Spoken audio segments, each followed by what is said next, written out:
Well,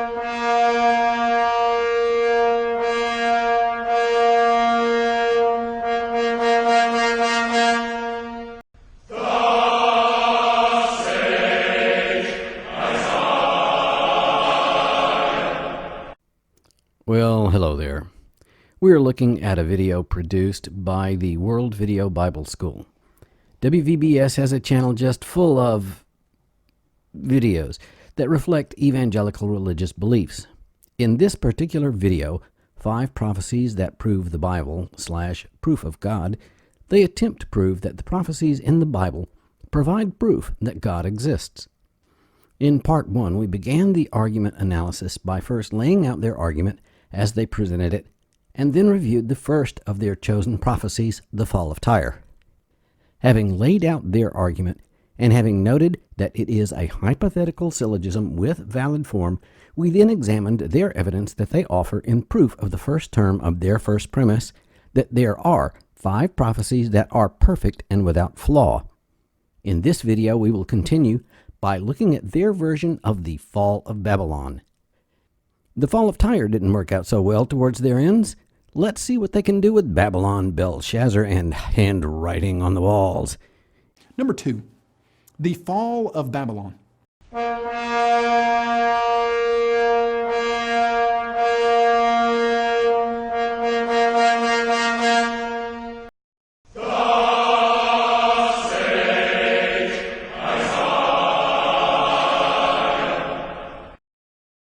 There was no way I was going to talk about Isaiah and the fall of Babylon without referencing William Walton's Belshazzar's Feast. If you are not familiar with that oratorio, find a copy and listen over and over. It is one of the monuments of British music. See, Babylon was one of the richest cities in the world during the years of about 740 to 680 BC. It had walls that were 75 feet thick. They were 300 feet high, and it was surrounded by the Euphrates River that made a moat around it, in some places 65 feet, in other places 250 feet across. And yet, the prophets in the Bible, Jeremiah and Isaiah, they prophesied that God would raise and cause to come up against Babylon an assembly of great nations. See, Babylon was one of the richest cities in the world. One of the richest cities in the world? Is that like top 10, top 100, top 1,000? What? As noted previously, being a wealthy city back then made you a large target for anyone with ambition and greed.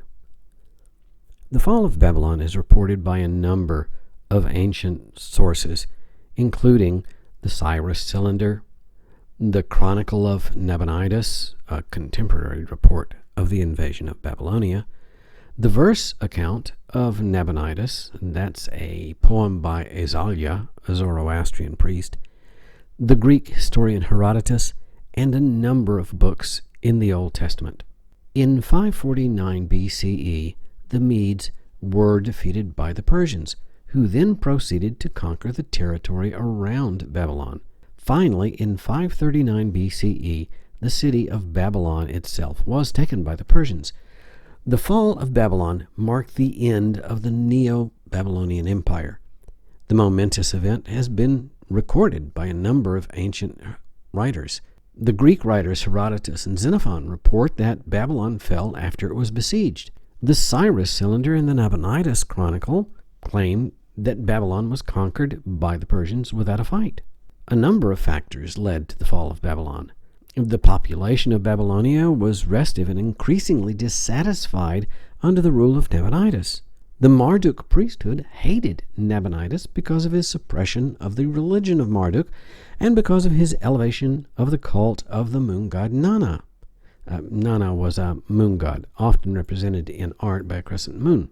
Nabonidus incited enmity by attempting to centralize the religion of Babylonia in the temple of Marduk at Babylon, and thus alienated local priesthoods. The military party also despised him. He seemed to have left the defense of his kingdom to Belshazzar, who was a competent soldier, but a poor diplomat who alienated the political elite, while occupying himself with the more congenial work like excavating foundation records of temples and determining the dates of their builders. Nabonidus also spent time outside Babylonia, rebuilding temples in the Assyrian city of Haran. Nabonidus and Belshazzar's Assyrian heritage is also likely to have added to this resentment. In addition, Mesopotamian military might had usually been concentrated in the martial state of Assyria. Babylon had always been more vulnerable to conquest and invasion than Assyria, its northern neighbor. Without strong support from the military and Assyria, Babylon was just doomed. In 539 BCE, Cyrus invaded the Babylonian Empire, following the banks of the Diyala River on his way to Babylon. He dug canals to divert the river's stream, making it easier to cross. Cyrus met and routed the Babylonian army in battle near Opis, where the Diyala flows into the Tigris. Cyrus's commanders then entered negotiations with the Babylonian generals to end conflict without further bloodshed.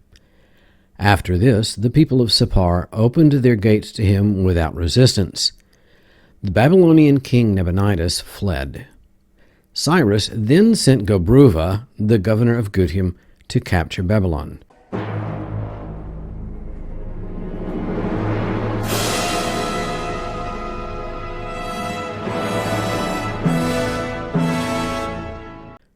Gobruva entered the outer neighborhoods of Babylon with only the temple district of Esagil remaining under Babylonian control. After 2 weeks, Cyrus was welcomed into Babylon with festivities. In short, there was no battle over the city of Babylon, all the leadership having surrendered or fled. They prophesied that God would raise and cause to come up against Babylon an assembly of great nations. Actually, if we'd seen, it was just one nation, the one commanded by Cyrus the Great. Media was one province of Persia, not a separate nation. Don't put away your shovels and rakes just yet, folks. You're going to need them again. Hang on.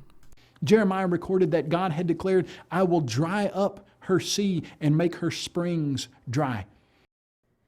There's going to be a drought, y'all. But I'm not going to give you a day-date time group. At some point in the future, whatever will do quite well enough. That's especially true when you're trying to gull the gullible and the hooples. Don't forget that at this point in history, back even before I was born, the overwhelming majority of Isaiah's audiences were either illiterate, uneducated, or both. The only history they learned was oral tradition, myths, legends, and whatever they were told in synagogue or other temple. You can sell pretty much anything to the uneducated as long as you play to their weaknesses. And the prophet foretold that a drought would come against her waters and they would be dried up. Notice that the prophecy says that God is going to cause the drought, God his own self.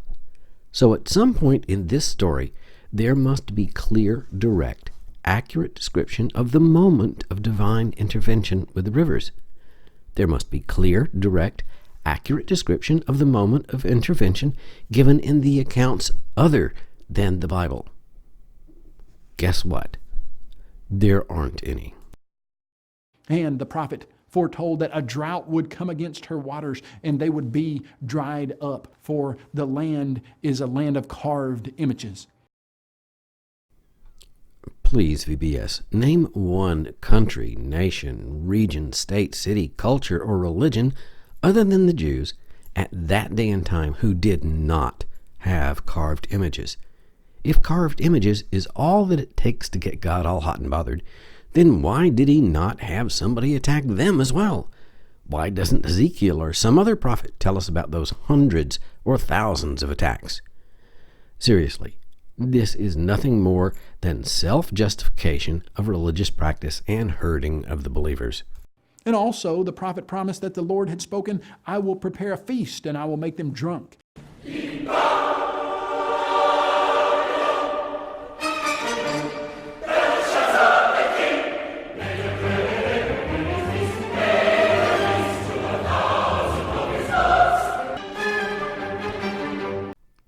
Notice, this is God saying what he will do.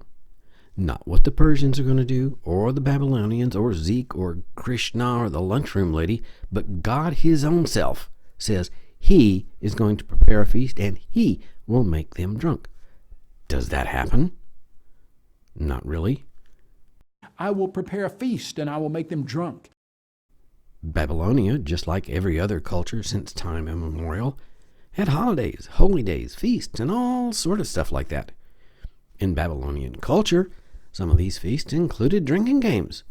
The Feast of Marduk was basically just one gigantic all-night round of beer pong. So this is kind of a lame prophecy to say that there's going to be a feast and people are going to get drunk. Geez, that's inevitable. That they may rejoice and sleep a perpetual sleep. What in the wide, wide world of sports is going on here? What does perpetual mean? In this case, it means that they would never, ever wake up. This sounds like a threat that they are not going to wake up because they're going to get killed while they're passed out. That's sweet and compassionate, but that's not what happened. The fall of Babylon came after the feast when everybody was hanging out with a hangover. Now, interestingly, secular history validates this prophecy. No, it does not validate this prophecy. The non-biblical sources show that the biblical account is at best fantastical. There are no sources, for instance, that say anything about a magical handwriting stuff on the walls. There was no drought. God did not dry up anything. The biblical account makes it sound like the fall of Babylon was all the work of a single night, with the Persian forces suddenly showing up, whoosh, out of nowhere and slaying thousands while they were all passed out drunk. That's not what happened. In short, the book of Ezekiel is fantastical fanfic that misportrays what actually happened. So the word exactly does not fit at all. It shows us that the Euphrates River went under the city of Babylon. There are no historical sources that claim the rivers went beneath the city. But then the word under could be interpreted with several meanings, so it could refer to the parts of the rivers that flowed to the south of the city proper. However, Cyrus's engineers were the ones who diverted the streams in an eastward direction, away from the line of march. And yet, Cyrus, the king of the Medes and the Persians, redirected the river and caused it to go into a basin. Please keep in mind how long Cyrus's invasion of Babylonia was. It took a whole bunch of people working long, hard hours to divert the river. There is no mention in either the Bible or historical accounts of God showing up and making the river run magically, like we read in the Greek stories of their gods. So the prophecy fails in this regard. Yes, the true believers will claim that God worked through those people as his agents, but that is not what the prophecy claims will, would, or did happen. It says God, not God, making other people do it. And he marched his troops under the wall of Babylon. Back then, in the days of walled cities, any conquering army would have to pass under the walls of the city, since pretty much any wealthy city would have had walls, because, well, strategy. This is an easy prediction to make, the only other option being destruction of the walls. And incidentally, the Babylonians were drunk and feasting when that happened. As we have seen from the historical record, that is definitely not what happened. That could only have happened if those people were drinking and feasting for over 30 days, and I just can't imagine. God dried up the waters of Babylon. Again, that's not what happened. It was not God, it was Cyrus's engineers who diverted the Euphrates. Also note, it would take quite some time, more than a few days, to dig a basin, dig a weir, and thus divert the river. In neither historical nor biblical account is there mention of anyone assaulting Cyrus's forces during that time. The Babylonian military had already given up and were allowing Cyrus to do pretty much whatever he wanted. The remaining forces were holed up inside the city and just sat there and waited. And they were drunk and slept a perpetual sleep.